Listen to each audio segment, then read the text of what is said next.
nabiga sallallahu alayhi wasallam wuxuu arkaa waxay tahay hooyo cunugeeda qaadinaysa cunug walba markay aragtana hab ayay siinaysaa kadibna way sii daayinaysaa ayadoo u malaynaysa cunugeeda inay tahay marka ugu dambeeya waxay aragtay waxay tahay cunugeeda kadibna hab ayay siisay nabiga sallallahu alayhi wasallam saxaabadiisa wuxuu ku yiri waxay tahay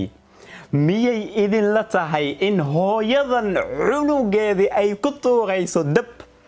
saxaabadu waxay yiraahdeen maya rasuulka ilaahayo way baqaadinaysaaba yani markay aragteen hab ayay siisay jacayl ay jacashahay kadib nabiga sallallahu alayhi wasallam wuxuu yiri mataqaanaan ilaahay subhanahu wa ta'ala ayaa ugu naxariis badan adoomadiisa hooyadan cunugeedii Allahu akbar naxariista ilaahay subhanahu wa ta'ala ila fiiriya ilaahay subhanahu wa ta'ala naxariistiisa way ka badan tahay way ka ziyaadsan tahay hooyadan cunugeedii mar walba maanta una raadinaysa markii aragtayna hab ay siisay ilaahay subhanahu wa ta'ala ma jirto mid ka naxariis badan